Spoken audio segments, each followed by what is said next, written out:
Hola, buenas tardes. Nosotros somos estudiantes de la Universidad Centro Universitario Interamericano de la licenciatura Químico Farmacobiólogo y hoy les venimos presentando el tema de efectos secundarios de los antivirales. Les voy a dar una pequeña introducción sobre lo que son los antivirales. Bueno, pues los antivirales son medicamentos que se usan como tratamiento para algunas enfermedades víricas, tales son como la hepatitis, la influenza o el VIH-Sida.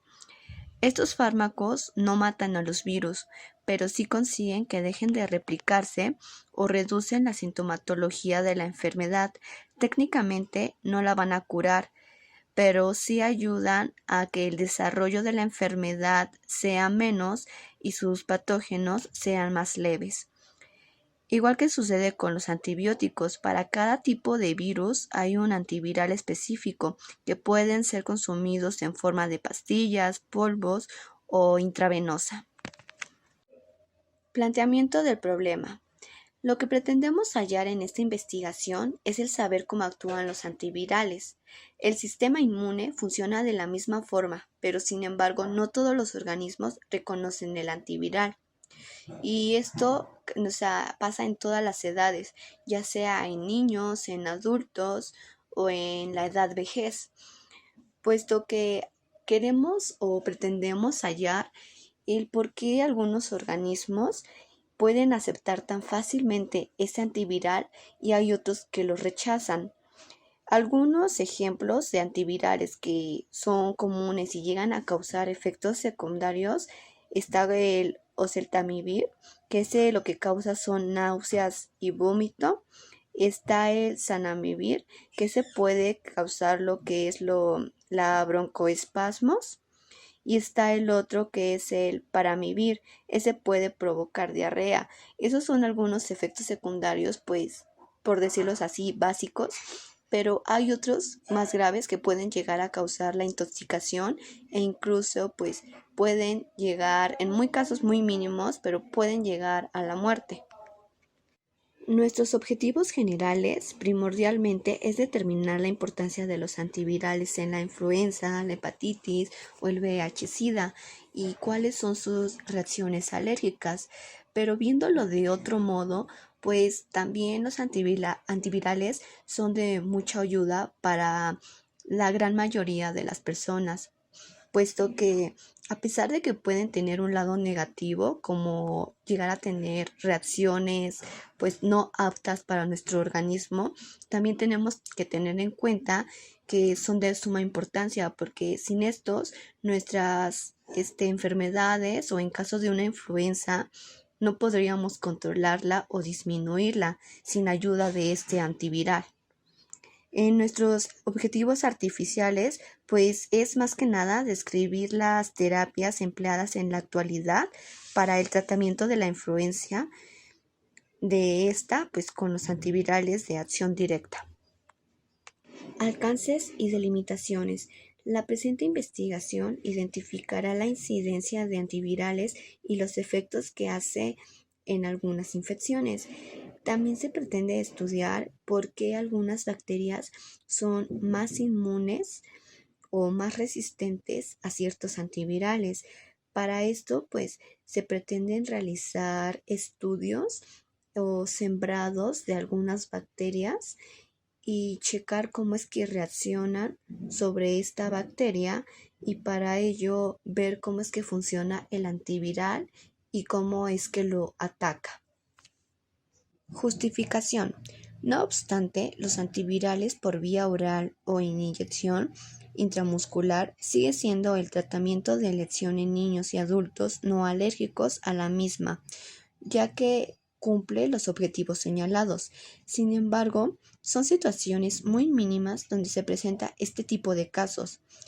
La oseltamivir acaba con docenas de bacterias sin apenas toxicidad para los pacientes. Entonces, este sigue siendo el tratamiento de elección debido a su demostración eficacia y su bajo costo. Metodología. Bueno, para lograr llevar nuestra investigación a cabo, lo que hicimos Fue una encuesta de 5 preguntas, la cual se la realizamos a 70 personas. Debido a la situación en la que estamos viviendo y la pandemia que estamos pasando actualmente, pues decidimos realizar esa encuesta por vía WhatsApp y Facebook, lo cual pues fue de mucha ayuda, que eso nos ayudó a desglosar este tema y llegar a las conclusiones y resultados que se van a presentar más adelante. Una pregunta que realizamos que era si alguna vez te han suministrado alguna antiviral, nos causó mucha pues curiosidad o inquietud ver cómo hay personas que no saben qué es lo que su médico les recomienda o les automedica, ¿no? Bueno, les medica más bien.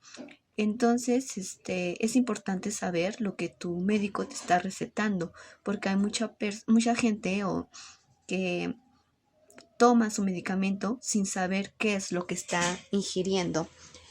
Por otra parte, pues nuestro método se basa en estudiar los antivirales, iniciando con indagar su historia, saber de dónde provienen y si es de origen natural o todo ya científico. El saber de qué están compuestos es muy importante, puesto que de ahí podremos saber a detalle cómo es que algunos organismos aceptan el antiviral sin problema y otros su cuerpo lo rechazan, causando el efecto secundario. Pues ya sabemos que algunos efectos es la alergia, la irritación o la intoxicación. De igual manera, otra base de apoyo sería realizar cultivos y sembrados y de algunas bacterias para que de ahí veamos cómo es que este fármaco va a reaccionar o funcionar dentro del organismo atacando a esa bacteria, ya que hay unas que pues son inmunes. A continuación se presentan nuestros resultados. Como podemos ver en la gráfica de la pregunta 1, nuestras respuestas obtenidas mayormente fueron por chicos, que fueron 40, y 30 mujeres. Bueno, en nuestra pregunta 2 nos dice, ¿alguna vez te has automedicado? Las respuestas fueron siempre, algunas veces, nunca. 59 personas nos responden que algunas veces, lo que viene equivaliendo a un 84%. Pues realmente automedicarse no está bien porque a veces nosotros no sabemos lo que nos estamos llevando al organismo, tampoco sabemos las cantidades que debemos pues consumir y a veces nos podemos pasar de dosis y puede eso en lugar de ayudarnos nos perjudica.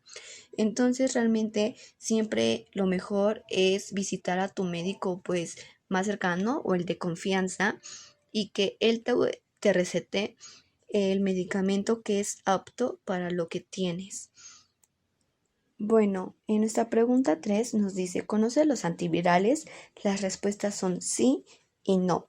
Bueno, la mayoría respondió que sí, que fueron 46 personas, equivalentes al 66%. Y la mayoría pues puede que los conozcan debido a que han oído hablar de ellos o alguna vez han padecido de alguna infección o de alguna enfermedad como la influenza. En la pregunta 4 nos dice que si alguna vez te han suministrado un antiviral. Las respuestas son sí, no, no sé. 25 personas respondieron que sí, que es el 36%, 23 personas responden que no, que es el 33%, y 22 personas que no saben, que equivale a 31%. Aquí pues nuevamente les volvemos pues a repetir o les vuelvo a recalcar, es importante saber lo que tu médico te está recetando. Para aquellas personas que pues no saben lo que sus médicos les receta, pues siempre es bueno preguntar.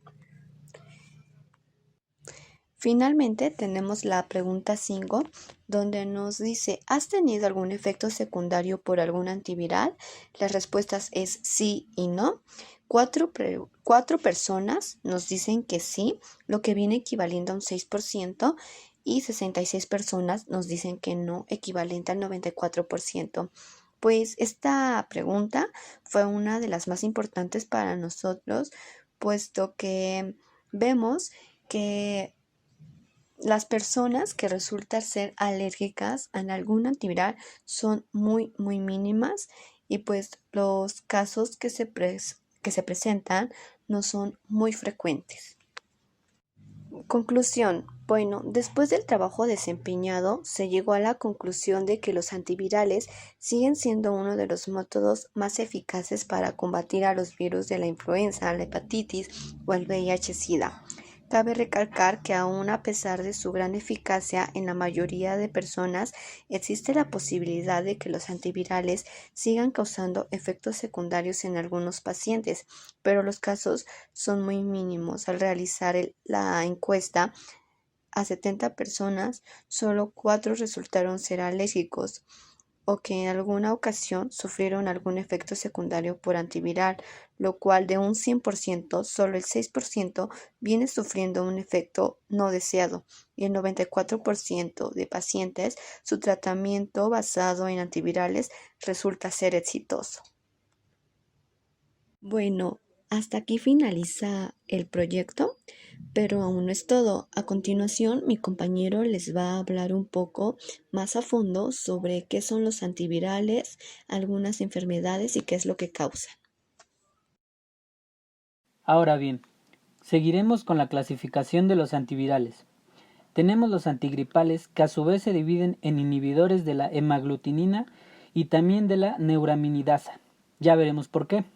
Y bueno, los inhibidores de la ADN polimerasa, que son los análogos nucleósidos, que son la gran mayoría, y los no nucleósidos. También tenemos a los antirretrovirales y los fármacos inmunoglobuladores, que son el interferón pegilado, el iniquimod, los cuales son fármacos más recientes y más costosos. Ahora, con respecto a los antigripales, debemos recordar que la cubierta de estos virus A, B y C cuentan con las proteínas que son la hemaglutinina y la neuraminidasa. Estas permiten una identificación o variabilidad entre especies del mismo virus.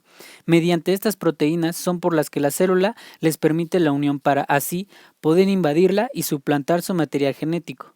Bueno, tenemos que el virus de la influenza tipo A puede tener variabilidades de la hemaglutinina y de la neuraminidasa. Tenemos como ejemplo el virus de la influenza porcina, que es el AH1N1. Bien, esto quiere decir que tiene una variedad de 1 en la hemaglutinina y también la variedad 1 en neuraminidasa. Y otro de los ejemplos que tenemos aquí es de la gripe aviar, que es AH5N1, caracterizada por ser altamente invasiva. Es importante conocerlo porque tenemos los dos tipos de inhibidores, los de la hemaglutinina, que son los fármacos viejos, por así decirlo, y la neuraminidasa, que son los fármacos nuevos.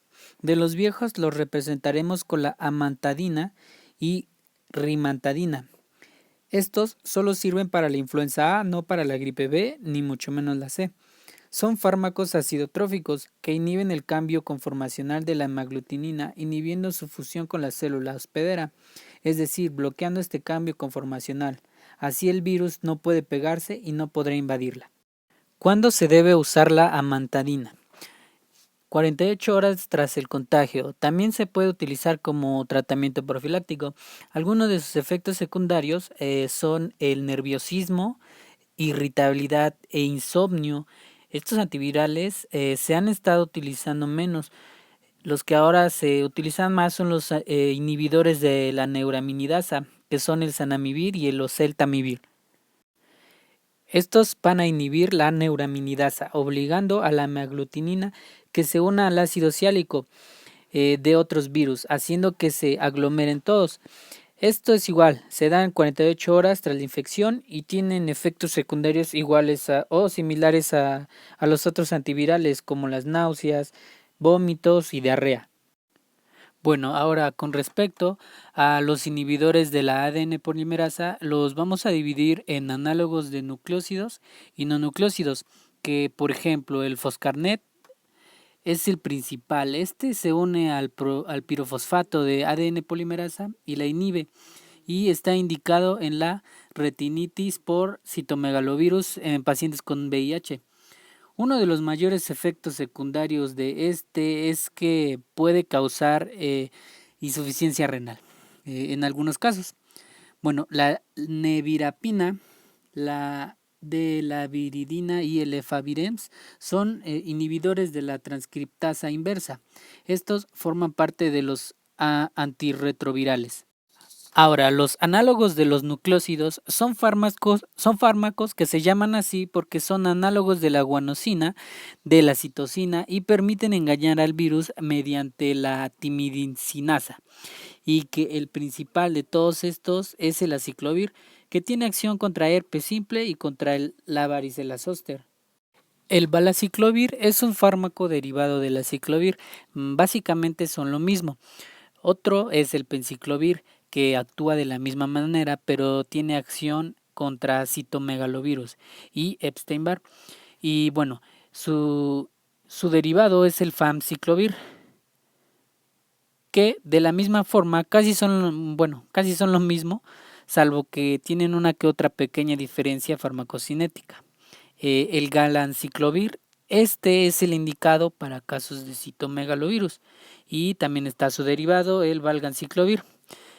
También está el sidofovir, el adefovir, y la ribavirina, que esta difiere un poco del mecanismo de acción del aciclovir, porque solamente se fosforila una vez. Esta se utiliza para tratamientos de hepatitis crónica viral, junto con otros fármacos como el interferón pegilado. Ahora, ¿por qué no se desarrollan más antivirales? Bueno, la investigación y desarrollo de nuevos antivirales es complicado. En primer lugar, porque el fármaco debe estar específicamente diseñado para un virus concreto, por lo que se debe estudiar en profundidad este virus y encontrar un punto débil en su metabolismo, obvio, para desarrollar el medicamento. Hay que tener en cuenta que los virus son altamente resistentes. Solo sustancias muy fuertes son capaces de provocarles daños e inhibir su replicación, por lo que solo pueden ser aprobadas si no resultan tóxicas para las células humanas, algo complicado de conseguir. Otra cosa, el antiviral debe ser activo solo en células infectadas, algo difícil de lograr, y conseguir sus efectos a dosis bajas y sin necesidad de ser administrado con demasiada frecuencia. Bueno, finalmente hay que conseguir que el antiviral sea posible de producir sin costes muy elevados, pues deben estar disponibles para toda la población. Todo esto hace que el descubrimiento de nuevos antivirales sea complicado y que muchas enfermedades víricas sigan sin disponer de un tratamiento adecuado. De acuerdo, ahora vamos a cambiar un poquito las cosas. Vamos a ver cómo actúan los antivirales. Ok, los antivirales están diseñados para afectar al virus en alguna de las fases de su ciclo de vida, es decir, ponen obstáculos al virus para que no pueda continuar su desarrollo. En líneas generales, el mecanismo de acción de los antivirales se divide en función de si actúan antes de que el virus haya entrado a la célula o después. Bien, esto vamos a sintetizarlo un poco. Tenemos que actúan antes de que el virus entre en la célula o después de que el virus haya entrado a la célula. Ok, una fase primordial en el ciclo de la vida de todo virus es la penetración. Si sin entrar en la célula no puede completar su desarrollo y la enfermedad no puede seguir su curso. Esta entrada ocurre cuando el virus se une a unas moléculas que tienen las células en su superficie. Lo que hacen los antivirales es robarle el sitio al virus.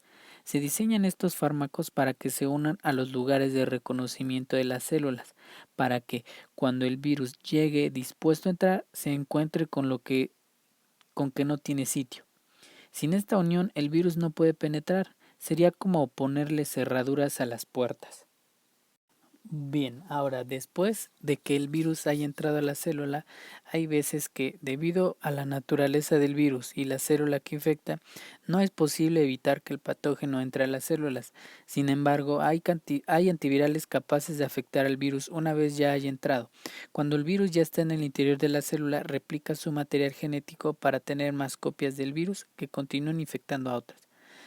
Además, debe sintetizar proteínas para que estas nuevas copias tengan la cubierta que las proteja. Bueno, pues esto es lo más relevante con respecto a los antivirales. Muchísimas gracias.